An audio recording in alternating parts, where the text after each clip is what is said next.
আসসালামু আলাইকুম। 18 বাংলার সংবাদে সবাইকে স্বাগত জানাচ্ছি। আমি শারবিন সালাম। সাবেক রাষ্ট্রপতি ডক্টর AQM বদরুদ্দোজা চৌধুরীর তৃতীয় নামাজে জানাজা অনুষ্ঠিত হল মুন্সিগঞ্জে। সকাল 10:15টার দিকে শ্রীনগর উপজেলা স্টেডিয়ামে অনুষ্ঠিত জানাজায় ঢল নামে হাজারো মানুষের। এতে উপজেলা প্রশাসনের কর্মকর্তা, বিভিন্ন রাজনৈতিক দলের স্থানীয় নেতৃবৃন্দ ও গণ্যমান্য ব্যক্তিরা অংশ নেন। আজই তাকে পারিবারিক কবরস্থানে দাফন করার কথা রয়েছে। উত্তরায় নিজের প্রতিষ্ঠিত হাসপাতালে চিকিৎসাধীন অবস্থায় শুক্রবার 94 বছর বয়সে ইন্তেকাল করেন সাবেক রাষ্ট্রপতি অধ্যাপক AQM বদরুদ্দোজা চৌধুরী। চট্টগ্রামে লাফিয়ে লাফিয়ে বাড়ছে ডেঙ্গু রোগী। মশাবাহিত এই রোগে চলতি মৌসুমে এরই মধ্যে 16 জনের মৃত্যু হয়েছে। শুধু সেপ্টেম্বরে মারা গেছে 11 জন। পরিস্থিতি বিবেচনায় সরকারি হাসপাতাল ও উপজেলা স্বাস্থ্য কমপ্লেক্সগুলোতে আলাদা ওয়ার্ড চালু থাকলেও অবস্থা গুরুতর না হলে হাসপাতালে আসছেন না রোগীরা। রয়েছে সচেতনতার অভাব, পাশাপাশি সিটি কর্পোরেশনের পক্ষ থেকে কার্যকর মশক নিধন কর্মসূচি না থাকায় বাড়ছে এই রোগের প্রকোপ।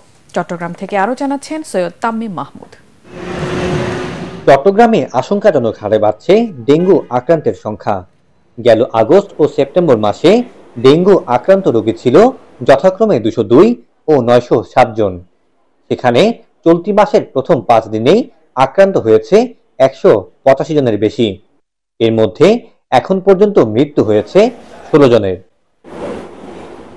চিকিৎসকরা বলছেন, জ্বর হওয়া বেশিরভাগ রোগীরা ফার্মেসি থেকে নিজেরাই অ্যান্টিবায়োটিক ওষুধ কিনে খাচ্ছেন। এতে বাড়ছে জটিলতা, বাড়ছে মৃত্যু ঝুঁকি।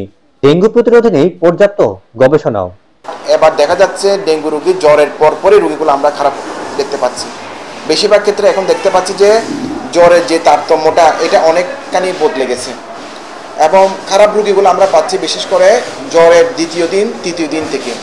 আগে আমরা পেতাম সেটা পঞ্চম দিন, চতুর্থ দিন, ষষ্ঠ দিন। মশা নিয়ে ওইরকম ডিটেলস গবেষণা করার সুযোগ বা সেরকম লজিস্টিক বলেন, সেরকম ম্যান পাওয়ার বলেন, সেরকম প্রযুক্তি বলেন, এগুলো আমাদের জেলা লেভেলের একটা অফিসে, সরকারি অফিসে এগুলো থাকে না আসলে। ডেঙ্গু মোকাবিলায় রোগীদের সব রকম চিকিৎসা সেবা নিশ্চিত করার কথা জানান চট্টগ্রাম মেডিকেল কলেজ হাসপাতালের পরিচালক। পাশাপাশি নগরীকে কয়েকটি জোনে ভাগ করে মশক নিধন কর্মসূচি জোরদারের কথা বলছেন চট্টগ্রাম সিটি কর্পোরেশনের প্রধান নির্বাহী। যেহেতু সিটি কর্পোরেশনের অ্যাক্টিভিটিস এখন তেমন নাই, তারা যেন তাদের লোকাল কাউন্সিলর যেগুলো আগে অফিস ছিল তাদেরকে যেন নির্দেশ দেয় তাদের লোকাল এরিয়াগুলোতে যেন লার্ভিসাইড, তারপর হচ্ছে অ্যাডাল্টিসাইড যে জিনিসগুলো আছে এগুলো যেন তারা রেগুলার স্প্রে করে। আমরা আপনার রেড জোন চিহ্নিত করতেছি, ওই যেখানে যেখানে আক্রান্ত পাওয়া যাচ্ছে। যে প্রটোকল আছে যে 800 স্কয়ার ফিটের মধ্যে আমরা ফগিং করতেছি, আর এখানে কোনো যদি লার্ভা থাকে লার্ভিসাইড ইউজ করতেছি। ডেঙ্গু প্রতিরোধে সচেতনতার পাশাপাশি অস্বাভাবিক জ্বর হলে নিজেদের মতো করে ওষুধ কিনে না খেয়ে চিকিৎসকের কাছে যাওয়ার পরামর্শ বিশেষজ্ঞদের। সৈয়দ তাম্মিম মাহমুদ, ATN বাংলা, চট্টগ্রাম। প্রবল বৃষ্টি ও উজানের পাহাড়ি ঢলে ডুবে গেছে শেরপুরের ভাটি অঞ্চলের নতুন নতুন এলাকা। পানি ঢুকেছে শেরপুর সদর ও নকলা উপজেলার নিম্নাঞ্চলেও। জলমগ্ন হয়ে পড়েছে 5টি উপজেলার শতাধিক গ্রাম ও ফসলের মাঠ। মাছের খামার থেকে ভেসে গেছে কয়েক কোটি টাকার মাছ। এতে দিশেহারা স্থানীয়রা। এদিকে শুক্রবার রাতে নিরাপদ আশ্রয়ের সন্ধানে বের হয়ে বন্যার পানিতে নিখোঁজ হওয়া আবু হাতেম ও আলমগীরের লাশ ওই এলাকার একটি ধানক্ষেত থেকে উদ্ধার করা হয়। এ নিয়ে নালিতাবাড়ী উপজেলার বন্যার পানিতে ডুবে মৃতের সংখ্যা বেড়ে দাঁড়িয়েছে 5 জনে। ঝিনাইগাতির সন্ধ্যাকুড়া এলাকায় বন্যার পানিতে ভেসে এসেছে ক্ষুদ্র নৃগোষ্ঠীর অজ্ঞাত এক নারীর গলিত লাশ। এদিকে গত 24 ঘন্টায় যমুনার পানি বাহাদুরাবাদ ঘাট পয়েন্টে 36 সেন্টিমিটার বেড়ে বিপদসীমা 248 সেন্টিমিটার নিচে এবং জগন্নাথগঞ্জ পয়েন্টে 24 সেন্টিমিটার বেড়ে বিপদসীমার 227 সেন্টিমিটার নিচ দিয়ে প্রবাহিত হচ্ছে। একই সময় জামালপুর ফেরিঘাট পয়েন্টে পুরাতন ব্রহ্মপুত্র নদের পানি 43 সেন্টিমিটার বৃদ্ধি পেয়ে বিপদসীমার 578 সেন্টিমিটার নিচ দিয়ে প্রবাহিত হচ্ছে। এরকম বন্যা মুরব্বীরা কেউ দেখে নাই। আমাদের বাড়ি ঘর সবকিছু ডুবে গেছে। প্রজেক্ট, মাছের খামার যাদের আছে, ক্ষুদ্র ব্যবসায়ী থেকে শুরু করে বড় বড় যারা ব্যবসায়ী আছে সবকিছু ডুবে গেছে। ঘরের ভিতরে কোনো সমান পানি, এখন মাল সামান ফিরে দাঁড়াইছে, কই যাবো ই যাবো কোনো ঠিক ঠিকানা নেই। বিকালে কম আছিল, সেটা খাবার পাইছি। আজ খাবার দাবার সব বাবা বাসা বুসা গেছে গা, ঘর বাড়ি ভাঙিয়ে গেছে, পানি নিয়ে বাসায় নিয়ে গেছে গা। আমার 2.5 থেকে 3 কোটি টাকার মাছ আছিল মিনিমাম। এখন কিচ্ছু নাই, সব চলে গেছে মাছ বন্যা। এ পর্যন্ত আমরা না খাই আছে, আমাদের দেওয়ার মতো কোনো লোক নাই, এ পর্যন্ত আমরা কোনো খাওয়া দাওয়ার কোনো সংগ্রহ করতে পারছি না। নাইলতাবাড়িতে যে অবস্থা এখন ভয়াবহ, সকাল থেকে এর পানি মানে প্রবাহ বাড়তেই আছে, এখন পর্যন্ত সেটা অব্যাহত রয়েছে এবং আমরা পরবর্তীতে আমাদের রান্না করা খাবারগুলো বিতরণ করব এবং রাতেও আমরা চেষ্টা করব তাদের রাতের খাবারের ব্যবস্থা করার জন্য। রাজধানীর মধুবাজারে যুবলীগ নেতা শাকিল আহমেদের বাসা থেকে দুটি আগ্নেয়াস্ত্র সহ বেশ কয়েকটি দেশীয় অস্ত্র উদ্ধার করেছে পুলিশ। গতরাতে স্থানীয়দের দেওয়া তথ্য অনুযায়ী তার বাসায় অভিযান চালিয়ে এসব অস্ত্র উদ্ধার করা হয় বলে জানিয়েছেন হাজারীবাগ থানার কর্মকর্তা মোহাম্মদ সাইফুল ইসলাম। এর আগে শাকিলকে 4 ও 5 আগস্ট ছাত্র জনতার উপর গুলি বর্ষণের মামলায় গ্রেফতার করে ধানমন্ডি থানা পুলিশ। এ সময় ক্ষুব্ধ এলাকাবাসী জানায়, নানা সময় অস্ত্র ও ক্ষমতার প্রভাব খাটিয়ে তাদের উপর নির্যাতন চালাত শাকিল। অবিলম্বে তার বিরুদ্ধে দৃষ্টান্তমূলক শাস্তির দাবি জানান তারা।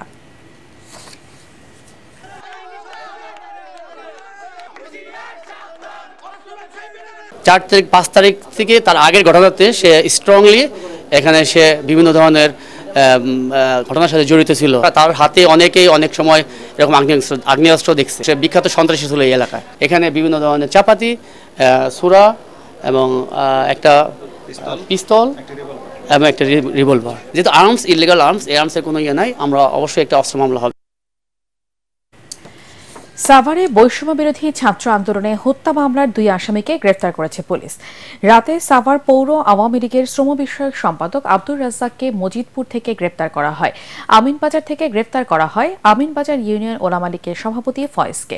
অপরদিকে আশুলিয়ার পুকুর পাড়ে বিবিএস লেদার ফ্যাক্টরিতে হামলা, ভাঙচুর ও শ্রমিক অসন্তোষ সৃষ্টির অভিযোগে 3 জনকে গ্রেফতার করেছে ঢাকা জেলা উত্তর গোয়েন্দা পুলিশ ডিবি।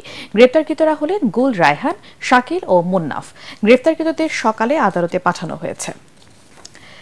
গোয়ালিয়রের উইকেট নিয়ে ধোঁয়াশায় বাংলাদেশ, বললেন তাওহিদ হৃদয়। গতরাতে সিরিজের প্রথম টি-20তে ভারতের বিপক্ষে মুখোমুখি হওয়ার আগে আনুষ্ঠানিক সংবাদ সম্মেলনে টাইগার ব্যাটার বলেন, সবাই মিলে সাকিব আল হাসানের শূন্যতা পূরণ করতে চান তারা। রিপোর্ট করছেন এস.এম. আশরাফ। আন্তর্জাতিক ক্রিকেটে অভিষেকের অপেক্ষায় শ্রীমৎ মাধবরায় সিনথিয়া ক্রিকেট স্টেডিয়াম। একেবারেই নতুন একটি উইকেটের আচরণ কেমন হবে তা নিয়ে চলছে আলোচনা।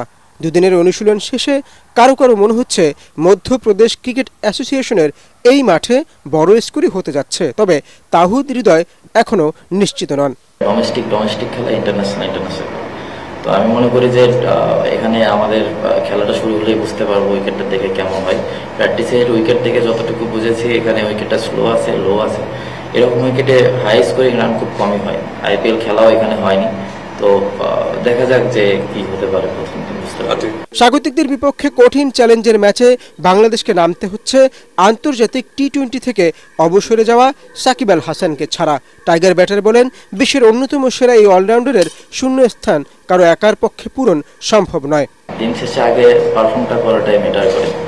তো পারফর্ম যদি করি, টিমের জন্য যদি ভালো রেজাল্ট আনতে পারি, দেখা যাবে এখান থেকেই ইনশাল্লাহ ফিউচারে আসবে, অনেকে আসার সম্ভাবনা আছে। এবং ইন্টারন্যাশনাল ক্রিকেটে পারফর্ম ছাড়া আসলে কোনো কিছু আলটিমেটলি কোনো চিন্তা করার কোনো উপায় নেই। তো সাকিব ভাই নাই, অবশ্যই সাকিব ভাইকে আমরা মিস করব, কিন্তু আমাদের এখান থেকে একদিন না একদিন তো সবাইকে যেতেই হবে। তো আশা করি যে আমরা এখান থেকে খুব ভালোভাবে ওভারকাম করব। টি-20তে 14 বারের মোকাবেলায় বাংলাদেশ জিতেছে 1 বার আর 13 বারই জয় পেয়েছে Bharat. SM. Ashraf, ATN Bangla. Spanish লা লিগায় ভিয়ারিয়ালকে 2-0 গোলে হারিয়েছে রিয়াল মাদ্রিদ। সান্তিয়াগো বার্নাবুতে 14 মিনিটে ফেদেরিকো ভালভার্দের গোলে এগিয়ে যায় কার্লো আনচেলত্তির শিষ্যরা। বল দখল আর আক্রমণে এগিয়ে থাকা লা ব্লাঙ্কোরা প্রথমার্ধে ব্যবধান বাড়ানোর সুযোগ পায়, যদিও তা কাজে লাগাতে পারেননি জুড বেলিংহাম, কিলিয়ান এমবাপ্পেরা। তবে দ্বিতীয়ার্ধের 73 মিনিটে ভিনিসিয়াস জুনিয়র দলের হয়ে দ্বিতীয় গোল করে জয় নিশ্চিত করেন। এই জয় বার্সেলোনার সমান 21 পয়েন্ট নিয়ে লিগ টেবিলের শীর্ষে ওঠার দৌড়ে এগিয়ে গেল রিয়াল মাদ্রিদ।